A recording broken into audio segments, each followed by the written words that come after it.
DearCry, ransomware is using ProxyLogon exploits, hiding data in Twitter images, and telcos being targeted by Chinese attackers. These are just three of the stories that my colleagues and I have been bringing to you this week on the daily editions of the Cybersecurity Headlines podcast. And now we get a chance for some insight, some opinion, and some expertise on these stories and more from our guest, who this week is Jesse Whaley, who is the CISO from Amtrak. So, Jesse, welcome to the show.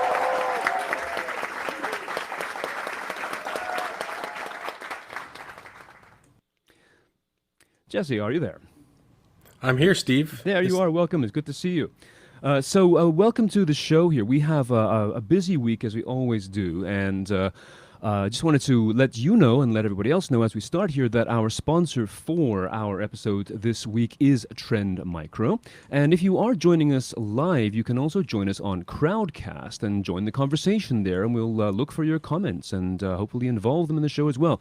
So we're going to try and cover this in just about 20 minutes now. We've got 10 stories to cover. And my first one that is of primary concern right now, I think, is DearCry. Once again, we've got the DearCry ransomware using ProxyLogon exploits. And Microsoft has confirmed that this is an ongoing problem that is being installed for human-operated attacks using a Microsoft Exchange, another headache from Microsoft. And of course, it's recommending that people patch this really quickly. So I guess my question to you in this regard is that, should companies be spending more time on offline backups of their Exchange servers, or is this just simply the cost of doing business? So, Steve, I think there's a couple different ways we can approach this here. Well, first, companies should be investing in security as a part of doing business. Now, one thing that caught my attention in the article was that it said that there were something like 80,000 older servers that could not directly apply the patches or the security updates that were released. So this tells me the investment needs to be in keeping their technology up to date. Microsoft and other operating system software companies post their end of life and end of support dates years in advance. Companies should have a 5-year technology plan. And while we can't always see, 5 years into the future in the tech world, and especially in security, we do know when those operating systems need to be upgraded or updated.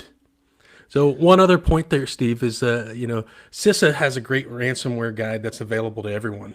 The very first thing mentioned in ransomware prevention best practices is to be prepared. Prevention is the best practice. So you follow those things, you follow the cybersecurity fundamentals, having a 24/7 SOC, EDR solution, ransomware protection, active defense, protecting your email.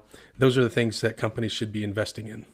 Yeah, and it just seems to be sort of like a mindset as to a mindset of denial, I think, or just simply hoping, crossing fingers that bad things won't happen, which seems to be always the kind of the problem that slows these things down. So again, it's the ongoing, never-ending story with just the constant Microsoft Exchange problems happening on a daily basis, including today with the ongoing problems with the printers as well. So moving on to our second story.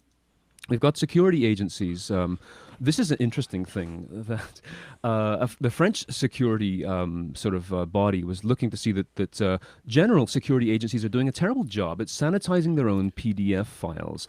So documents that they publish on their official websites are leaking all kinds of information inside the code that could be weaponized. It's not sort of open stuff directly, but information about the author, the file paths, and so forth that could be weaponized for future attacks. They found 40,000 PDF files that they looked at. 76% of them had this kind of data that was just easily accessible. And again, just open there for people to take. And they also noticed, the research organization noticed that 19 of these security agencies had not updated their own software for over 2 years. Now, my question could be, is this an example, again, of sort of the cobbler's children having no shoes, that the security people are too busy to secure their own homes? Should this be, or should we sort of do some slapping on the wrists here? So, Steve, I don't think there was exactly enough information in the article to know exactly who to point the finger at in this case, because the term security agency to me, doesn't necessarily mean that the responsible employees are cybersecurity experts or tech savvy at all. I spent most of my career in DoD, prior to Amtrak, and there are very clearly defined policies and sanitation procedures that you have to go through documents before it goes through public release. So I think here what maybe we're talking about either a lack of policy or a breakdown in policy or process to safeguard their information. Okay, so what you're saying that it may not be security specialists themselves who are leaving this data behind in PDFs, but just regular employees, right? Yeah, Steve, I think that highlights that in any organization, the way I look at it, cybersecurity really is a team sport that requires participation from everyone in the organization. But that doesn't mean everyone knows how to play by the rules or know what the rules are. So we have to teach people how to play. Right. Well, it's again, it seems to be this ongoing story about training or reminding people or patrolling their documents and documentation. So yeah, I mean, to be fair, yes, if it's not security specialists, but still the data is out there, and I think people do tend to be a little bit willfully blind to the fact that loose, unstructured data like that is still an asset for the bad guys moving forwards. So we've got Jim MacLeod just saying that software shouldn't be subject to planned obsolescence. How many organizations still use legacy equipment running COBOL? Yes. So, I mean, there is legacy equipment, and this is always a story. And even, again, our lead story here with legacy applications not being able to be patched against the Microsoft problem. So, moving on to the next story. We've got the fire, the data center fire in France. We covered this last week, but now we're discovering that it wasn't just simply some regular companies that were hit by this, and I think 1.6% of all .fr organizations went down because of this fire. But in addition to that, we've got the bad guys. Kaspersky found that 36% of the 140 known command and control C2 servers were taken offline by the fire, which affected people or groups like Charming Kitten and APT39. So we're getting into some of the bad guys here. Now, it's a fun thing, perhaps, to think about them actually taking a hit once in a while, but given that cybersecurity criminals are their vested interest in being ahead of the curve technologically, I mean, they're just constantly about innovation to get in wherever they possibly can, they got caught. I mean, they got caught in terms of losing or going down. So what does this say about regular organizations' need for redundancy, or perhaps, once again, doubling down on extra budget for redundancy? Sure, that's an excellent point, Steve. I think every company needs to have their own, resiliency strategy. What are they going to do in the event of, disaster? What's their disaster recovery plan? How does that feed into their business continuity planning? What requirements do they have for availability? And you have to map out what your critical applications are, and map that to recovery point objectives, recovery time objectives, and in some cases you're going to have a multi-region cloud approach, and be able to balance your workloads, maybe in different parts of the world, so that you have the availability of your data and your applications that you need to be a viable business. Kind of at the same time, I think we're kidding ourselves if we don't think that the bad actors don't have redundant infrastructure or don't have backups somewhere. So yes, while this may be costly for them, I don't think it's crippling their criminal enterprise. No, it won't be crippling, that's for sure. It's just again, just sort of, if they get caught, it should send a shudder down the spines of others to say, well, if the bad guys get caught with all of their vested interest in their approaches to doing things ahead of real time, what does this say for the rest of us? So I just sort of hear this story over and over again, especially when it comes to ransomware and the fact that things weren't backed up sufficiently, and management never sort of really got the importance of doing this. So speaking of bad guys and speaking about constant innovation, we can do our next story basically on hackers who are stealing NFTs, non-fungible tokens, a new term for a lot of people. NFTs are a way to sell digital art or pieces of digital art, and so it's kind of like a money type approach to transferring and selling digital art. So now that somebody has figured out that these have value, someone else has figured out how to steal them. And the Nifty Gateway has confirmed that some users have had digital artwork stolen from their accounts. So, I mean, again, this, even if people don't really know what this is yet, it's kind of like talking about cryptocurrency. The gateway is referring to or recommending two-factor authentication, of course. But this is a new technology, or at least a relatively new technology for the awareness of most people, and some may think of this once again as a solution without a problem. This is a technology that doesn't really have any need, but what this always shines a red light on saying, how can we educate people to become more aware of the unseen dangers, just like the unstructured data in PDFs. The NFTs represent another unseen danger. What can we do about the mindset of people to be more aware of danger and more proactive? I think what we're talking about here is with these non-fungible tokens is that's somebody's property, and for someone to access that property, you've got to be able to prove you are who you say you are, and the for years and years and years that's been a password and a username. So username, that's who I am, and password is that's how I prove who I am. In with the number of hacks that have happened over the years, and increased complexity in passwords, we've just seen like rampant reuse of passwords everywhere. So if your password gets compromised at one site because they were using poor security, you either got to change all your passwords or you just don't know about it because you don't care and aren't paying attention.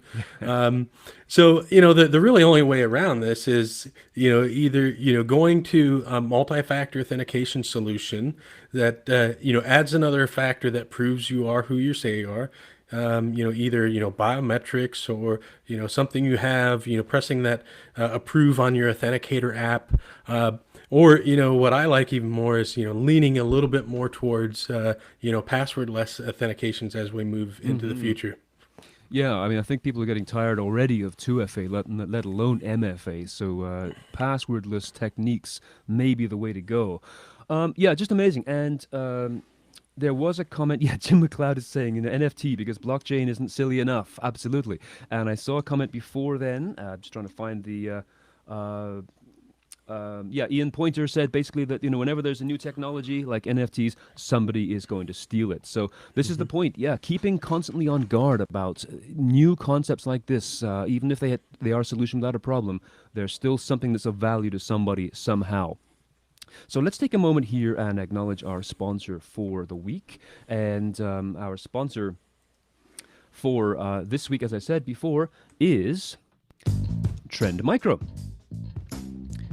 So, Trend Micro. The conversation between you and your board of directors, again, is not always a walk in the park. We've got a bit different level of language here. So, with more cloud projects coming your way, it's time to change this conversation and to speak their language and start paving the way for a more secure future.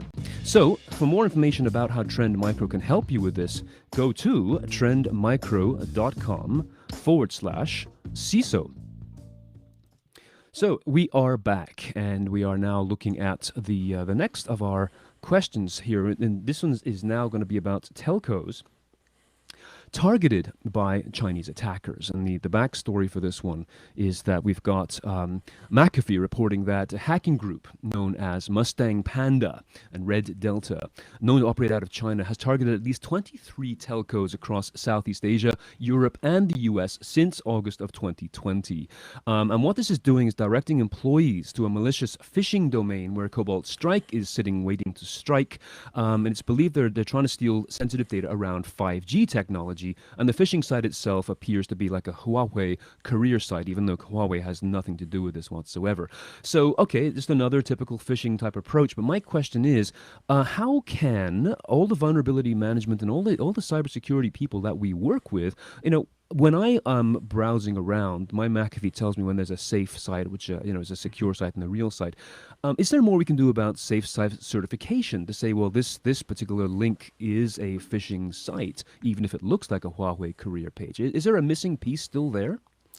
So I think, in terms of being able to identify what a malicious domain is or what a malicious phishing domain, it's just a matter of time, after a couple people have been, infected, but before that really becomes, general security community knowledge and different, sites are reporting that, hey, this is bad over here. So, at an enterprise level, you have those things kind of built in, within the Microsoft platform. You have safe links and safe Yeah, attachments. yeah, So, it's going to scan that URL before it actually allows the user to get to it to see if yeah. there's anything bad hanging out there.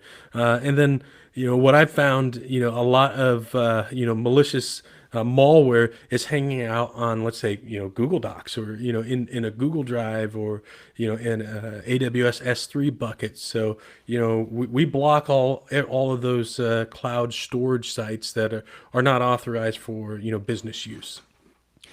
Yeah, I mean, I never want to be like an armchair quarterback, but these are the kind of things we're looking at in terms of these mistakes are being made, and we've had many discussions on this show and other shows, of course, that talk about that the human beings are always the weakest link in phishing attacks and cybersecurity generally. But if we cannot expect to train them out of this, as GoDaddy found out over the holiday season with their badly timed Christmas bonus internal phishing letter, which was very badly received by the industry in general. If we can't train people out of it, then there must be some sort of AI approach to checking out these sites, first of all, and really just sort of doing a sniff test with them to see if they are legit, because we need one of these two sides to protect us somehow. So anything additional to add to that, or is that just simply me shouting at clouds here? No, I think that's, I mean, well, I think as a business person, someone that's, responsibilities to help the business protect themselves from cyber threats and, other risk type activity.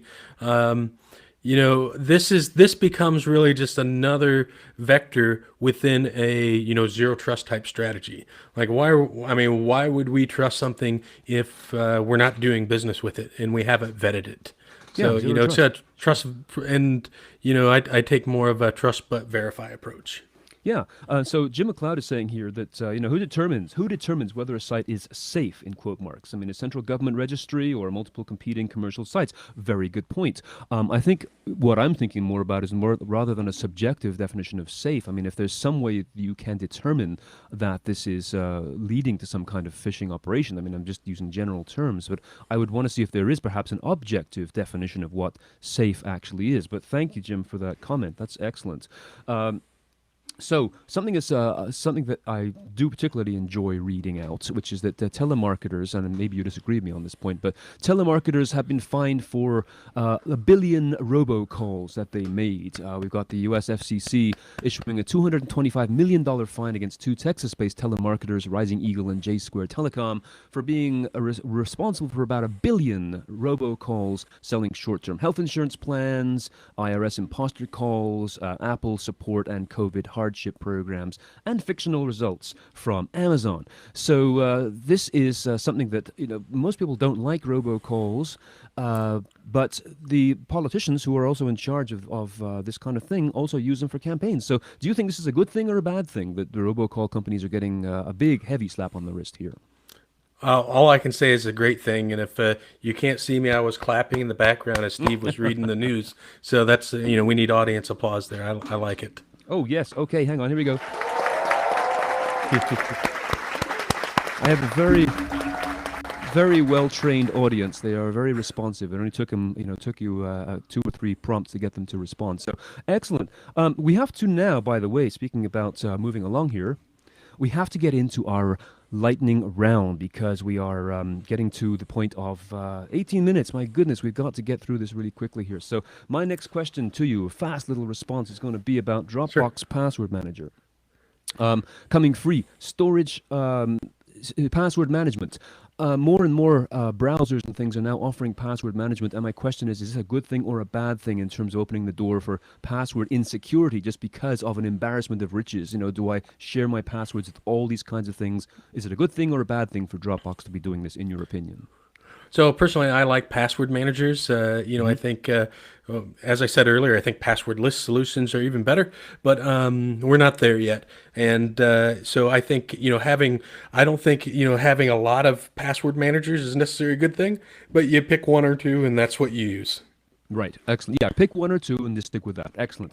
Yep. Next question. Basically, we had a story last week about deepfakes and Tom Cruise deepfakes, and what's being found now is that for some deepfakes, at least, we can find out that they are fakes by analyzing the light reflections in their eyes. That's when you have two eyes facing you. Of course, the cornea is reflective. All I can say here, just my question to you, Jesse, is simply that just yesterday, President Biden had an issue, conspiracy theory number one, that his press conference on the South Lawn of the White House was actually a fake because people could see his hands in supposedly in front of the microphone dead cat windscreens.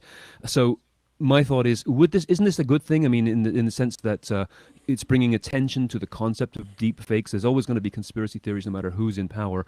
But do you think this is a good thing to keep the conversation going about the power of deep fakes and to keep that awareness going? Yeah, I think that's a good thing. Obviously, I think if we can create it, we can detect it. So we definitely have more work to do on the detection side and flagging, fake videos. And, as far as our social media providers, solution providers, and our streaming content providers, I think they have an obligation there to flag those things. And people that want to produce fake videos, I think you can allow them to do it, but they got to disclaim upfront in bold letters that this is a fake. Yeah, exactly. Which is something to really look forward to, their honesty like that. So there is our sound effect for our last story. We got to get this one in and then close us down. So number 10 is that China is slapping LinkedIn with a 30-day suspension over lax censorship of its own material in terms of how it's reflecting the Chinese government. Okay, fair enough. But my question to you here is who's the boss here? I mean, is this something that all countries are now going to have more impact on regulating content to big social media organizations? Is this something that LinkedIn should follow out of good business practices? Who's really in charge here? So, well, one, I think if LinkedIn or any company wants to do business in a foreign country or a company other than where their headquarters is, they got to follow the rules in the Okay. local country, and they got to be responsible for that. Okay, good, very well. So, out of the stories that we've had here this evening or this afternoon, is any one of these your favorite? Either a good news story or an eye roller? What do you think is your favorite from today's event? So my favorite was when the cyber criminals were impacted by the OVH data center fire, and primarily because I've had run-ins in the past with some of those threat actors, and I think it's always a good thing when they get set back a little bit and we cause them a little financial burden. Good. Yeah, cool. That's excellent. Well, it's been an absolute thrill working with you. And is there anywhere you'd like people to find you or contact you? So just find me on LinkedIn. That's the best way to get a hold of me. And one of the other things is I don't know if you're going to ask me, but I am hiring. We have a lot of open cybersecurity roles at Amtrak. So go to careers.amtrak.com, scroll down, click on IT jobs, and look for the ones that say security. Oh, yes, I am myself rather tempted to do that. I would love the idea. So you're hiring. That is great to hear. So Jesse Welly, CISO of Amtrak, it's been an absolute delight working with you this evening. So thank you so much for being here with us, and look forward to talking to you online with our other shows as well. So thank you. Thank you, Steve. It was a pleasure. So, wow, it went by so quickly. My goodness, what a great conversation. So, just want to close off our session here right now with just a couple of last points, which is, first of all, that if you're interested in more information about everything going on in cybersecurity and meeting up with people who are in the same boat as yourself, join us again tomorrow for the Friday video chat with the topic being hacking pen testing. Great conversation, following up with a great speed dating or speed meeting session afterwards. I want to thank our sponsor for today, which was Trend Micro, and also sort of a reminder that we do deliver the Cybersecurity Headlines podcast every weekday. It's 6 minutes or so long, and this will give you all the information that you need to be aware of what's going on and what you need to know for the day and for the week. So thank you for joining us today. We'll be back this time next week. I'm Steve Prentice. Stay safe. I'll see you then. Thanks. Bye-bye. Cybersecurity headlines are available every weekday. Head to CISOseries.com for the full stories behind the headlines.